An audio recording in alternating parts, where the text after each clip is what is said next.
Chers auditeurs de Raiba FM, bonjour. Nous sommes le 19 septembre. L'édito d'aujourd'hui porte sur la rencontre à l'initiative du président de la République qui a eu lieu hier à Beit Salam. Le président a invité le leader de l'opposition, M. Mohamed Ali Solih Di Mamadou, à venir discuter avec lui, accompagné de 3 autres représentants de l'opposition. Était avec lui l'ancien gouverneur Mouni Baraka, le secrétaire général adjoint du parti Djoua, M. Abdou Saïd, et M. Youssouf Bouana, secrétaire général du parti UPDC de Mamadou. À la fin de l'entretien, des discussions, les représentants de l'opposition, notamment M. Mamadou et Mouni Baraka, ont fait part de leur satisfaction pour la reprise des discussions dans un esprit cordial. De ce qu'on a compris, des déclarations de M. Mamadou, et que ce qui importe, la priorité, c'était de restaurer la paix, l'apaisement, des mesures d'apaisement.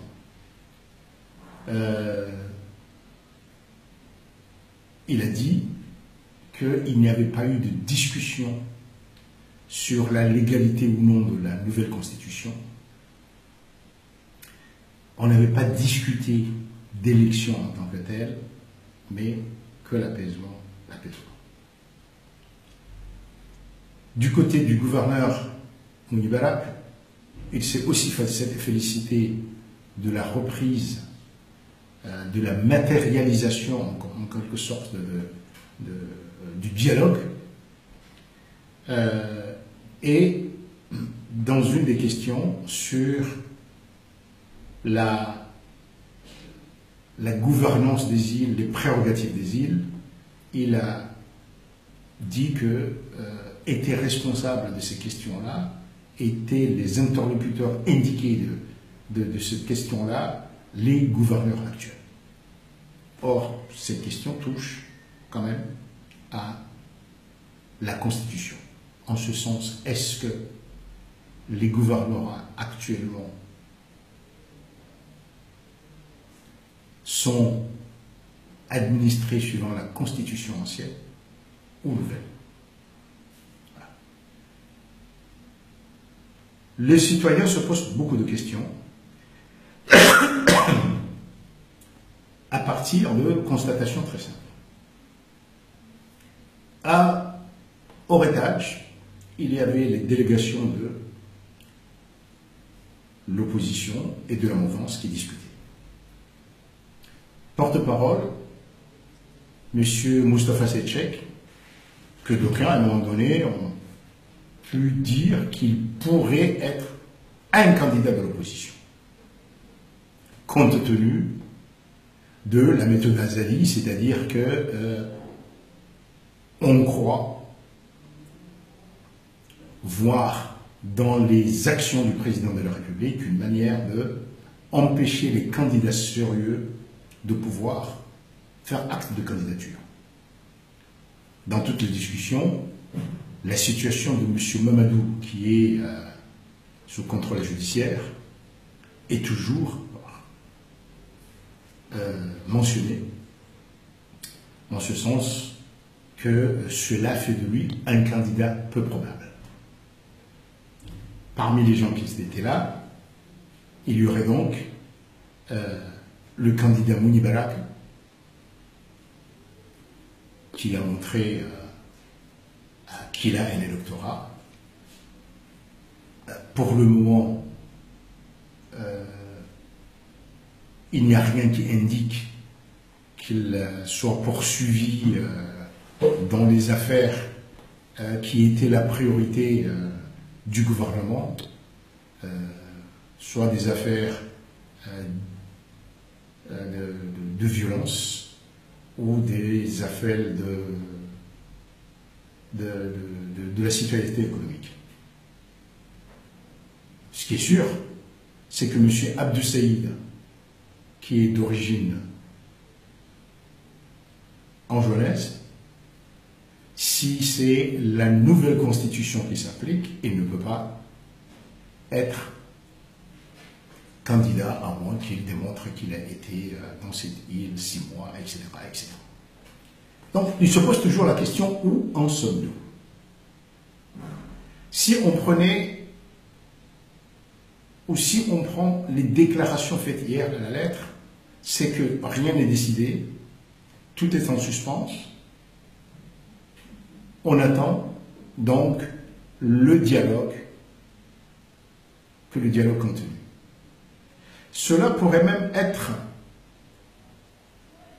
renforcé par une déclaration du directeur de cabinet du président de la République qui, dans une réponse, a dit que l'État, les autorités disposent d'une année pour mettre en place les nouvelles structures et mesures préconisées par la nouvelle Constitution.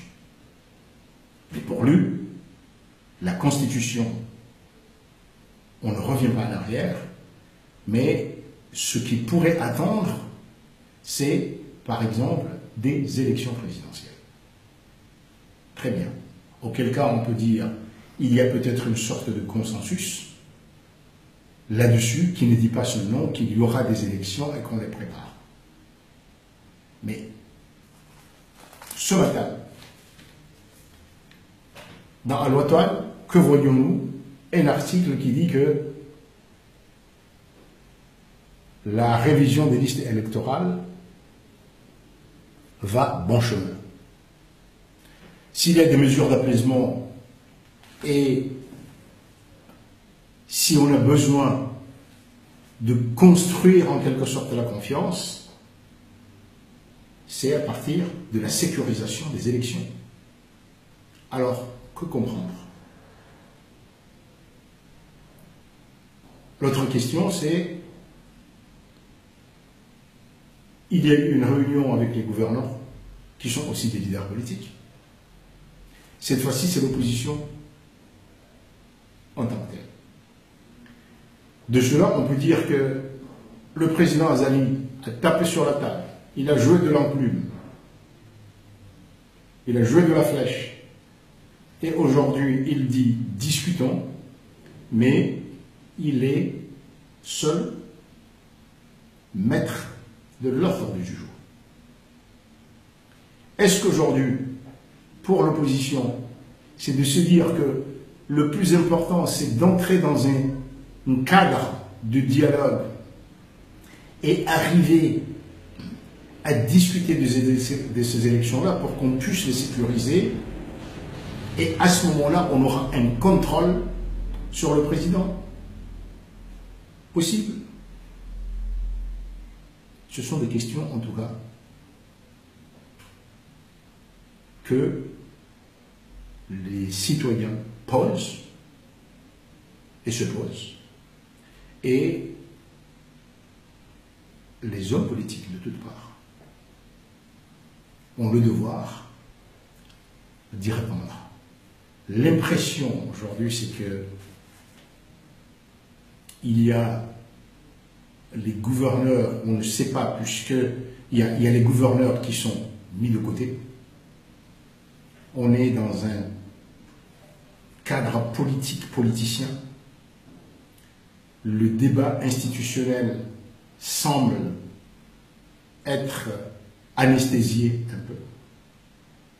Et on aimerait bien entendre ce que dit le gouverneur Fazul, qui, après ses déclarations, n'a rien dit. Certains disent qu'il a pris part activement à ce qui est sorti et que M. Lamamra a écrit au président de la République, non, pas M. Fazul, M. Salami, le gouverneur Salami d'Anjouan, y a pris part. D'autres disent que non. que le gouverneur Salami est toujours sur cette position de refus de la constitutionnalité du référendum et de la Constitution. Voilà. Si vous avez si vous comprenez mieux la situation, si vous avez des explications, nous sommes preneurs. À demain.